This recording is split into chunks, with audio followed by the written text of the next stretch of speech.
Welcome to Policy RX with the Rock Doc. I'm Eric Murdoch, coming to you from the doctor's office in Estes Park, Colorado. We are really honored to be joined by Beth Rodden on this episode. As many of you know, Beth is a professional climber of about 30 years, and she's had a really interesting career. She's pushed the limits of climbing, free climbing, hard routes on El Cap and all across the world. In 2008, she completed the first ascent of Meltdown, which is now, I think, rated about 514C, one of the hardest traditional climbs in the world. Beth is a true master of rock climbing. She is joining us from France today. Thanks for joining us, Beth. Yeah, thanks for having me. Honored to be here. So let's get into it.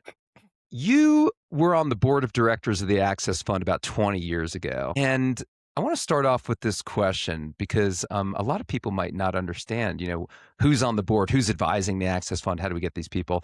How did you and why did you accept the offer to be on the board of directors of Access Fund 20 years ago? And how did that experience impact your perception of the climbing community or the climbing experience and your place in it?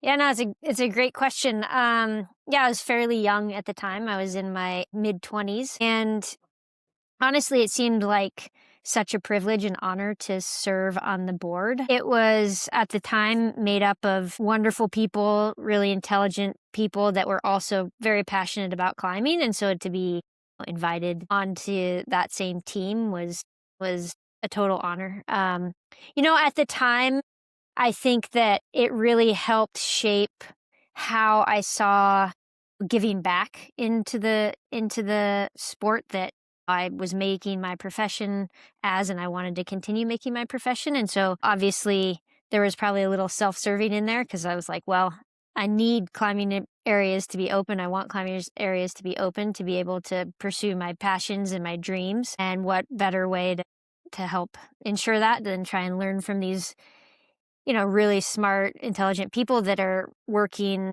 in Washington, that are working, with landowners to try and keep all these places open that we all love and enjoy. And so I think it also really made me realize how, I always viewed professional climbing as like a pretty selfish pursuit, right? It's like, I want to go do this thing that's going to, make it so that, it fulfills some sort of dream of mine. But it really opened my eyes that there's all these people out there that are just, selfless and giving back to the community. And so I think that was a really big lesson for me, especially being pretty young at the time. Yeah, one of the things that I really appreciate about you and some very few climbers in the climbing community is that I view you as a real iconoclast. You're sort of pushing the boundaries, sort of not accepting what other people think is possible.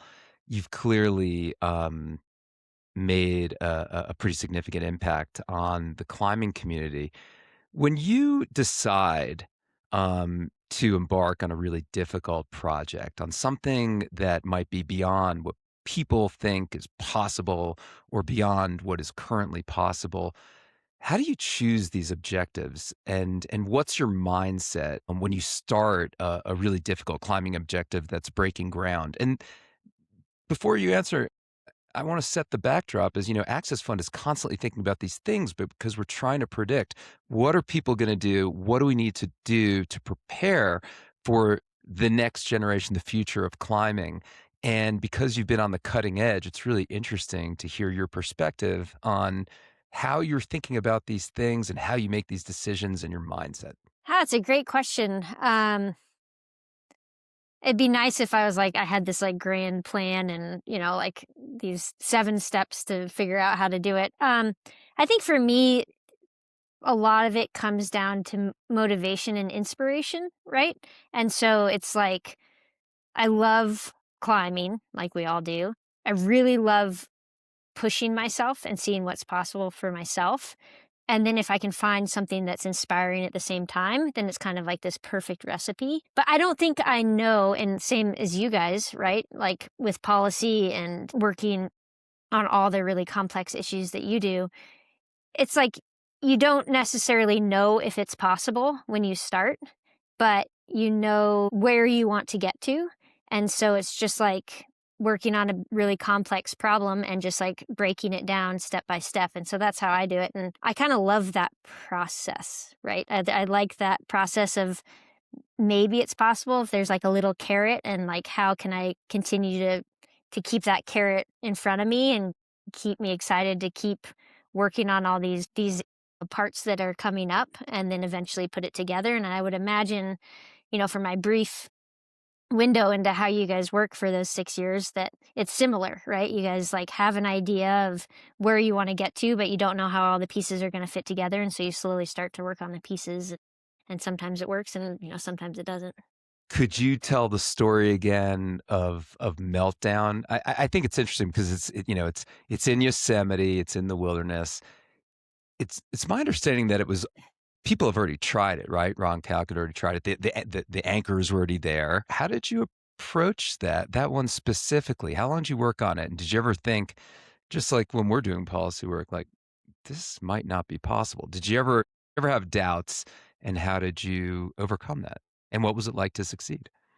Yeah. Gosh, I feel like I had doubts almost every single day that I was working on it. But yeah, it was an old Ron Calc project. He put in the anchor bolts, 10 or 15 years before I had tried it. And sadly, I think he had to kind of let it go because of injuries and things like that. And yeah, I think the process was, it's like, for me, I feel like if I can make a little bit of progress each day, whether it's like a half a foot movement or just like, oh, I put these two moves together or something, that's enough hope to keep me going to the next day. And I feel like it's not until I have several days or a handful of days or weeks of not making any progress that I even start to think about giving up on it. I'm pretty stubborn in that way, that I'm like always trying to find a way.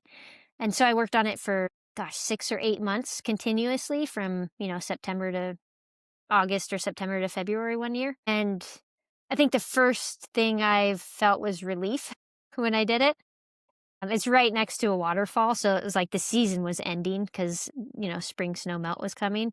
So I knew that if I didn't do it soon, that it was out for several months. And then just, that elation that you get whenever you send a project came pretty shortly after the relief. Can you imagine recently after the Protecting America's Rock Climbing Act passed, it made it clearly allowable to place anchors even at the end of a traditional climb to make these sorts of things possible. Can you imagine what it would be like to try to push the limits during that time if you weren't allowed to place those anchors? Was there another way to do it? Yeah, I mean, having the anchors that Ron put in was awesome, right? It's like a very plumb line.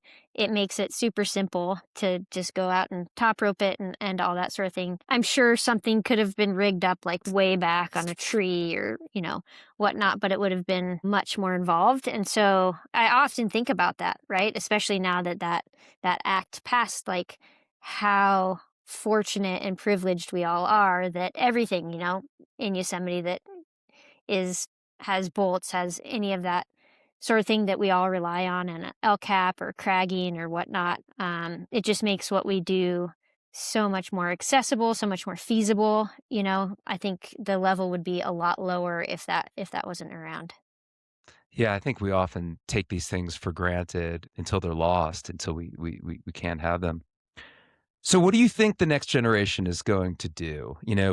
We see, I mean, Connor is pushing the limits like literally on a monthly basis. It's over the top. And people are trying new things and exploring new areas. And the climate community in general is like doing different types of activities and behaviors and protecting things in different ways and carrying different types of gear. What are some interesting things that you think are going to happen in the future, and different things that we don't see today that we might see in the future with the climbing community? Gosh, it's always kind of a fun brain exercise, right? To like imagine what's possible and what we're going to see. Because, yeah, if you think of it, what Meltdown was 20 years ago. And so now you think, Brooke just climbed the first 515C of a female that's ever done that. So it's a whole number grade harder. Then, yeah, you talk about Connor, and it's like, I feel like he just can walk up to anything in Yosemite and within a matter of days, it's done. So I just feel like things that used to be these monumental achievements, right, are going to just become much more common. And then if I'm specifically thinking about the valley, I just think things are going to become bigger and harder, right? Like, and maybe faster. Like, I think a lot of these routes that were traditionally freed in like a handful of days will continually now, probably be done in a day, right? People will just be so good that it will be no big deal for them to go up on, Magic Mushroom or the Dihedral Wall or these like pretty stout climbs and do them in a day. And then I think old age routes will continue to now be free climbed in 20 years. I don't know. I feel like it's just like each generation is just pushing it so much further, right?